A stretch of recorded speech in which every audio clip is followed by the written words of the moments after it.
बापू, ये क्या कर रहे हैं? आप पागल हो गए हैं क्या? मुझे मर जाने दे विक्रम। मैं जिंदा रहकर क्या करूंगा? जिस जमीन में मेरे बाप दादाओं का पसीना मिला है, आज वो जमीन मुझसे छिन गई। मैं बिना खेत के किसान, एक जिंदा लाश हूँ। बापू, खेत वापस मिल जाएगा। आप ऐसे हार मान लेंगे तो हमारा क्या होगा? भगवान पे भरोसा रखिए बापू। भगवान अब गांव में नहीं रहता बहू। यहाँ सिर्फ पैसे और पावर का राज चलता है। जमींदार बलवंत ने शहर के बड़े अफसरों को खरीद लिया है। सब जाली कागज बना दिए। कल सुबह मेरे खेत पे उनका ट्रैक्टर चलेगा, मेरी छाती पे ट्रैक्टर चलेगा बहू।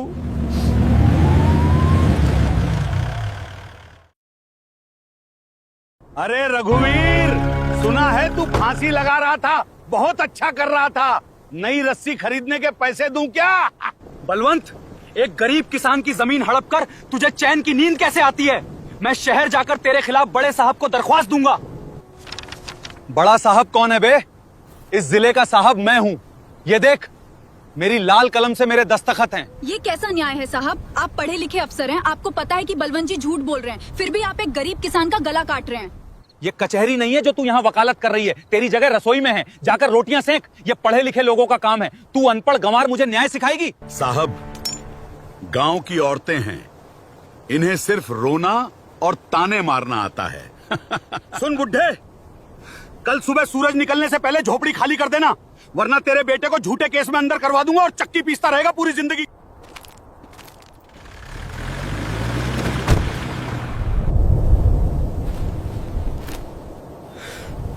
हम कुछ नहीं कर सकते राधा, कुछ नहीं कर सकते। ये लोग बहुत ताकतवर हैं। इनकी कलम में इतनी ताकत है कि एक साइन से हमारी जिंदगी तबाह कर दी। गरीब का पैदा होना ही सबसे बड़ा पाप है इस दुनिया में। हमारे पास कुर्सी नहीं है, इसलिए हमारी कोई औकात नहीं है।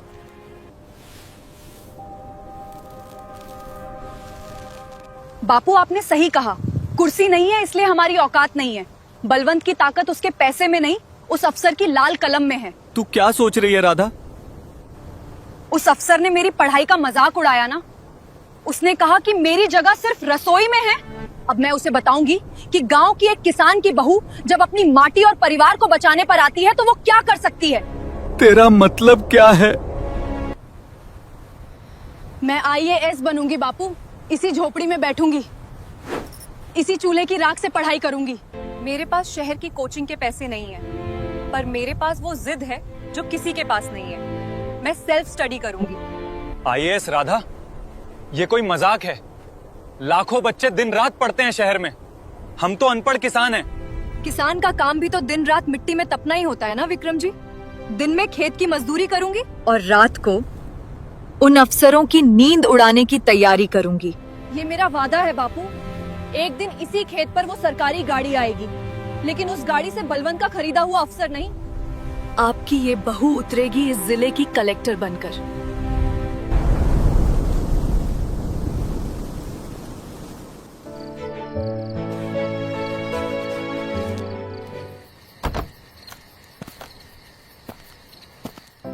राधा, रात के 2 बज रहे हैं, सो जा। कल सुबह 4 बजे तुझे बड़े जमींदार के खेत पे कटाई के लिए भी जाना है। नींद और भूख, ये दोनों अफसर बनने के रास्ते में सबसे बड़े रोड़े हैं विक्रम जी। अगर आज सो गई तो बापू का वो अपमान कभी नहीं सो पाएगा। पर बिना मास्टर के, बिना कोचिंग के ये सब कैसे होगा? लोग कहते हैं कि शहर के बड़े बड़े लड़के फेल हो जाते हैं। तू सिर्फ अखबार पढ़ के कलेक्टर बनेगी? जिनके पास पैसे होते हैं वो अकल खरीदते हैं विक्रम जी, लेकिन जिनके पास जिद होती है वो इतिहास लिखते हैं। मुझे बस ये समझ आ गया है कि ये पढ़ाई सिर्फ किताबों की नहीं, हिम्मत की परीक्षा है।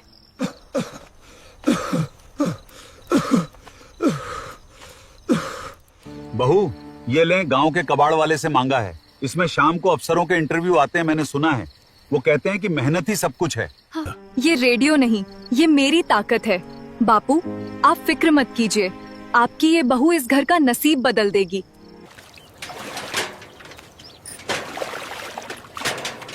अरे देखो, जिले की होने वाली मैडम कलेक्टर जा रही हैं। सुना है आजकल ये घास काटते हुए भी मन में पढ़ाई रटती है। क्यों राधा, अफसर बन जाएगी तो हम गरीबों को पहचान लेगी ना? या फिर हमें भी बलवंत की तरह धक्के मारकर बाहर निकालेगी? जब मैं अफसर बनूंगी ना चाची, तो कुएं पे पानी भरने वाली किसी भी औरत को ताना नहीं मारना पड़ेगा। सबको अपनी इज्जत का हक मिलेगा। अरे हट बड़ी आई बातें बनाने वाली। घर में खाने को दाने नहीं है और सपने देखती है चांद के।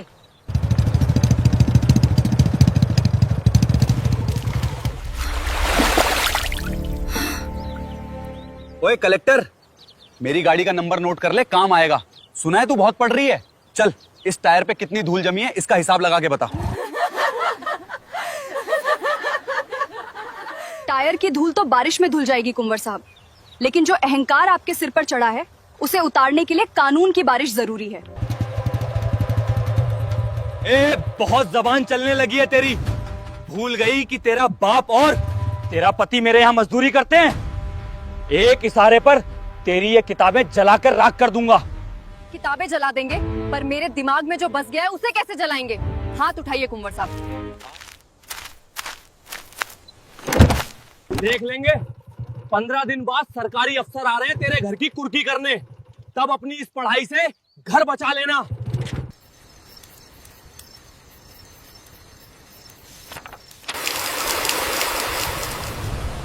नहीं नहीं, ये किताबें गीली नहीं होनी चाहिए।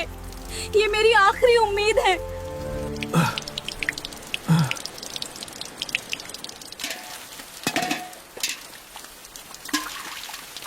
राधा, किताबें छोड़, पहले बापू को बाहर निकाल। झोपड़ी गिर सकती है। नहीं, ये किताबें गिर गई तो मैं फिर कभी नहीं उठ पाऊंगी।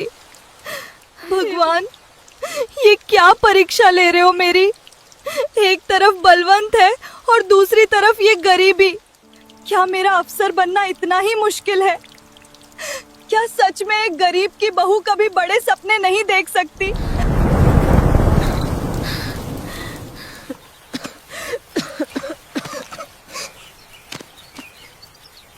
राधा, अब बहुत हो गया। बापू को रात भर से तेज बुखार है। घर में दवा के लिए एक फूटी कौड़ी नहीं है। कल तेरे आईएएस का फॉर्म भरने की आखिरी तारीख है। कहाँ से लाएंगे फीस के पैसे? ये किताबें हमें रोटी नहीं देंगी। विक्रम जी, ये किताबें सिर्फ कागज नहीं हैं। ये हमारी आजादी का रास्ता है। मुझे बस आज का दिन दीजिए। मैं फॉर्म भरने के पैसे और बापू की दवा दोनों लेकर आऊंगी। कैसे? कोई हमें इस गांव में उधार नहीं देगा। बलवंत ने सबको डरा रखा है। उधार नहीं मांगूंगी विक्रम जी, पसीना बहाऊंगी।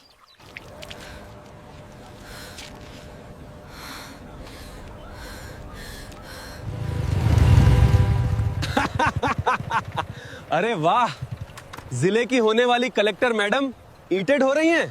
क्या हुआ तेरी उन मोटी मोटी किताबों का?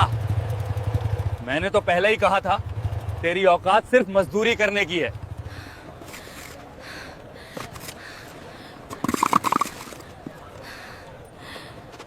ईंटें उठाना कोई छोटा काम नहीं है कुंवर जी। इन ईंटों को उठाकर ही मैं अपने आईएएस का फॉर्म भरूंगी। और याद रखिएगा, इन्हीं ईंटों से मैं एक दिन अपने बापू का नया घर बनाऊंगी और आप जैसे लोगों का अहंकार तोड़ूंगी। जबान बहुत चलती है तेरी। फॉर्म भर भी दिया तो क्या? 15 दिन पूरे हो गए हैं। आज रात को तेरे घर की कुर्की है। माथुर साहब खुद पुलिस लेके आ रहे हैं तेरा सामान बाहर फेंकने।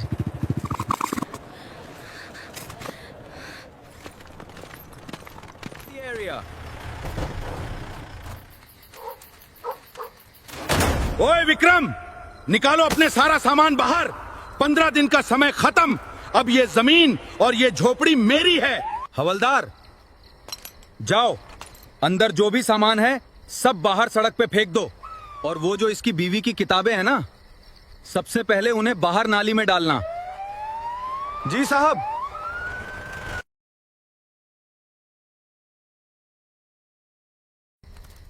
एक कदम भी और आगे मत बढ़ाना हवलदार जी, वरना वर्दी उतारने में मुझे 1 मिनट नहीं लगेगा। ए लड़की, तू मुझे कानून सिखाएगी? मेरे पास कोर्ट का ऑर्डर है। मैं अभी तुझे सरकारी काम में रुकावट डालने के जुर्म में जेल भिजवा दूंगा। आप मुझे कानून मत सिखाइए माथुर साहब। मैंने ये किताबें सिर्फ रटी नहीं हैं, समझी हैं। सिविल प्रोसीजर कोड की धारा 60 पढ़ी है आपने? कानून में साफ लिखा है कि एक गरीब किसान के रहने का घर और उसकी खेती के औजार सरकार कभी भी जब्त या कुर्क नहीं कर सकती। साहब, ये क्या कह रही है? आप तो कह रहे थे कि सब पक्का है। अगर आपके पुलिस वालों ने आज मेरे घर को हाथ भी लगाया तो कल सुबह मैं हाई कोर्ट में आप दोनों के खिलाफ मुकदमा ठोकूंगी। और यकीन मानिए माथुर साहब, आपकी ये लाल कलम और आपकी नौकरी दोनों छिन जाएंगी। पीछे हटो। ये लड़की कानून जानती है। अगर इसने कोर्ट में शिकायत कर दी तो मेरी नौकरी चली जाएगी। चलो यहां से बलवंत। साहब, आप एक अनपढ़ लड़की से डर गए? वो अनपढ़ नहीं है बलवंत। उसने सेल्फ स्टडी से वो पढ़ लिया है जो बड़े बड़े वकील नहीं जानते। मैं रिस्क नहीं ले सकता।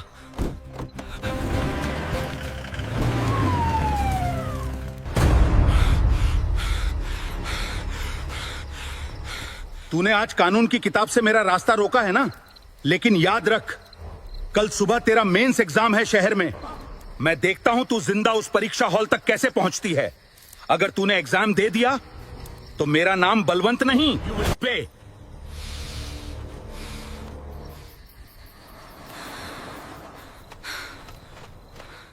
राधा, तूने आज घर तो बचा लिया, पर कल सुबह बलवंत के गुंडे पूरे रास्ते में फैले होंगे। वो तुझे जान से मार देंगे। राधा, तू कल एग्जाम देने नहीं जाएगी। परीक्षा तो कल ही होगी विक्रम जी, और मैं जाऊंगी।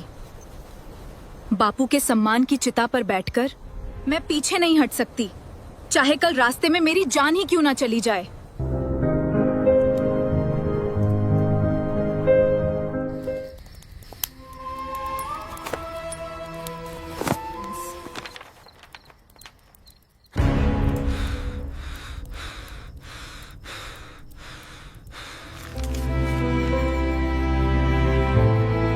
विक्रम जी, आप यहीं बापू के पास रुकिए। मैं पगडंडी के रास्ते से शहर जाने वाली पहली बस पकड़ लूंगी। मैं अकेली चली जाऊंगी। एक पति का काम सिर्फ रोटी कमाना नहीं होता राधा, अपनी पत्नी के सपनों और उसकी इज्जत की रक्षा करना भी होता है। जब तक मेरे शरीर में एक भी सांस है, बलवंत का कोई गुंडा तुम्हारी परछाई को भी नहीं छू सकता। चलो।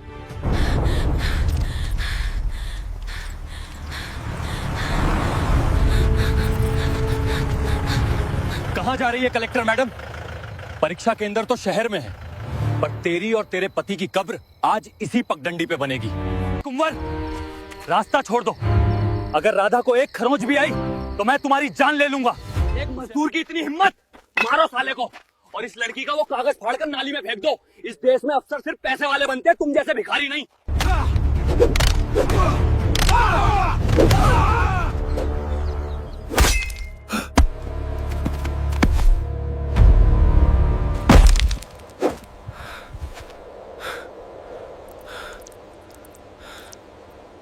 विक्रम जी, नहीं। कुंवर जी, मुझे माफ कर दीजिए। मैं परीक्षा देने नहीं जाऊंगी। मेरे पति को छोड़ दीजिए, मैं हार मानती हूँ। अब हार मानने से क्या होगा? अब तो मैं इस कीड़े को यही खत्म करूंगा। छीन लो इसका झोला। राधा, भागो यहाँ से। मेरी जान इस शरीर में नहीं, तुम्हारी उपयुक्त परीक्षा बसती है। अगर आज तुम रुक गई तो मैं सच में मर जाऊंगा। बापू के अपमान की कसम, भागो यहाँ से। मेरी शहादत को बेकार मत जाने दो। तुम्हें मेरे खून की कसम, भागो।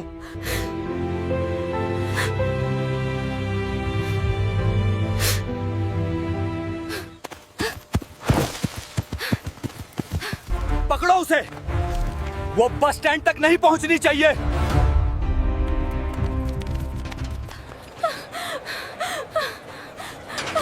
मुझे अंदर जाने दीजिए।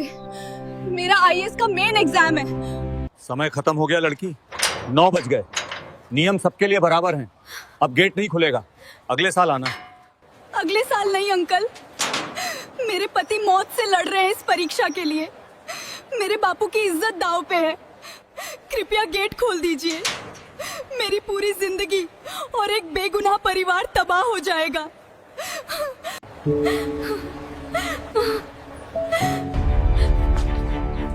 ये क्या तमाशा है रामू? ये लड़की यहाँ जमीन पर क्यों रो रही है? ये लेट आई है, 9 बज चुके हैं। मैंने नियम के हिसाब से गेट बंद कर दिया। सर, मैं लेट नहीं हुई। मेरे रास्ते में जमींदार के गुंडों ने मुझे मारने की कोशिश की। ये देखिए सर, ये मेरे पति का खून है। मुझे अंदर जाने दीजिए सर, वरना आज कानून से ज्यादा एक गुंडे की ताकत बड़ी हो जाएगी। ताला खोलो रामू। पर सर नियम नियम इंसान के लिए बनते हैं, इंसान नियमों के लिए नहीं। जो लड़की अपने पति का खून देखकर भी परीक्षा देने आई है, वो इस देश का भविष्य है। गेट खोलो। पैर मत छुओ बेटी, भागो अंदर। तुम्हारे पास अपनी तकदीर बदलने के लिए सिर्फ 3 घंटे हैं। भागो, गो अवे।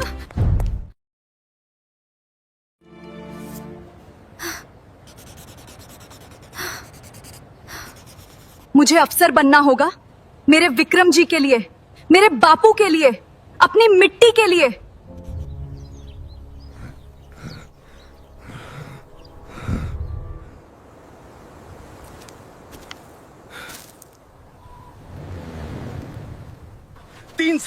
पूरे 3 साल से तू और तेरा बाप उस लड़की का इंतजार कर रहे हो। मैंने तो पहले ही कहा था कि वो शहर जाकर किसी अमीर के साथ भाग गई होगी। मेरी राधा भागने वालों में से नहीं है बलवंत।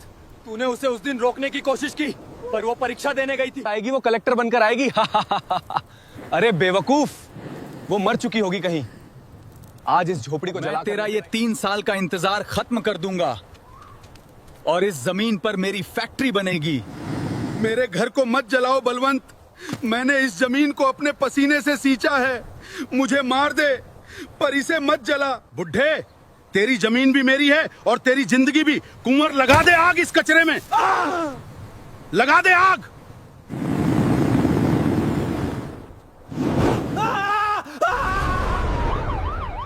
पुलिस!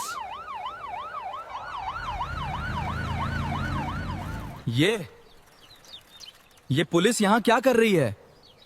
बापू, आज तो कोई चेकिंग नहीं थी। आप police, hands up, drop your weapons.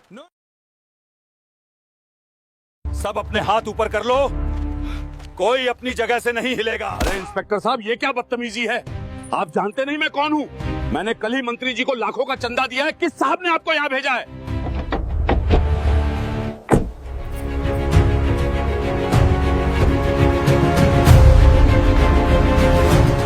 Radha, मेरी बहू, ये लड़की, ये सरकारी गाड़ी में? तुमने पूछा था ना बलवंत कि किस साहब ने पुलिस भेजी है। इस जिले की नई डिस्ट्रिक्ट मजिस्ट्रेट ने भेजी है, तुम्हारी उसी कलेक्टर मैडम ने, जिसे तुमने ईंटें उठाने के लायक बताया था।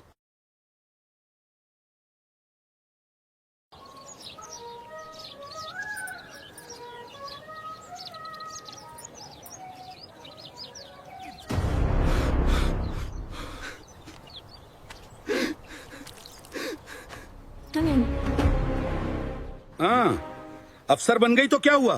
तू जानती नहीं मेरे ऊपर तक संपर्क हैं। विधायक जी मेरे बहुत खास हैं। मैं एक फोन करूंगा तो तेरा ट्रांसफर में। फोन करो बलवंत, लेकिन विधायक जी को नहीं, अपने वकील को फोन करो, क्योंकि तुम्हारे वो खास विधायक कल रात ही जमीन घोटाले में अरेस्ट हो चुके हैं। बापू,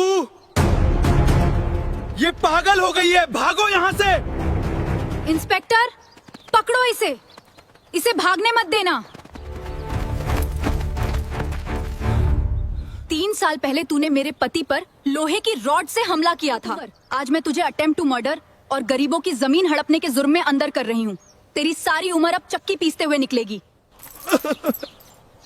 बापू बचा लो, ये मुझे बर्बाद कर देगी। मुझे माफ कर दे बेटी, मैं अंधा हो गया था ताकत के नशे में। मेरी सारी जमीन ले ले, मेरा सारा पैसा ले ले, बस मेरे बेटे को छोड़ दे। बेटी, जब मैंने इसी आंगन में तुमसे न्याय की भीख मांगी थी, तब तुमने मुझे सिर्फ एक रसोई में रोटियां सेकने वाली औरत कहा था बलवंत। तुम्हारी जमीन और पैसा मुझे नहीं चाहिए। वो गरीबों का खून है। मैं यहाँ सिर्फ अपने बापू की माटी और उनका सम्मान वापस लेने आई हूँ। ठीक है, ठीक है।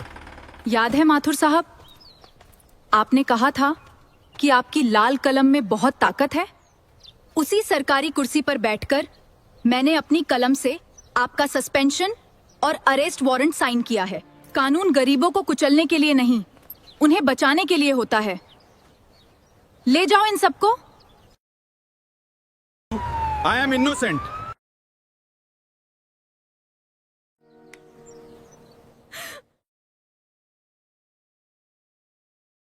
बापू, आपकी जमीन वापस आ गई। आपकी बहू ने अपना वादा पूरा कर दिया बापू।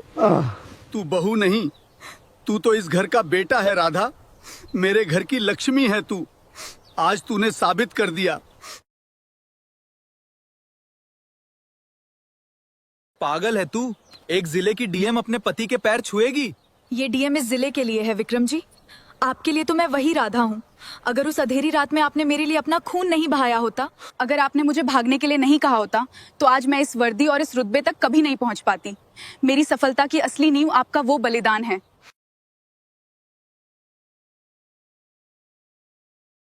हमें माफ कर दे बिटिया। हम अनपढ़ों को लगता था कि लड़कियां सिर्फ चूल्हा चौका कर सकती हैं। आज तूने पूरे गांव की आंखें खोल दी। आंखें मैंने नहीं, इस माटी ने खोली हैं काका। किसी की हैसियत उसके कपड़ों या उसके घर से नहीं होती, हैसियत होती है उसके इरादों से। अगर इंसान में जिद हो तो बिना कोचिंग, बिना पैसे के एक टूटी झोपड़ी में बैठकर भी इतिहास लिखा जा सकता है।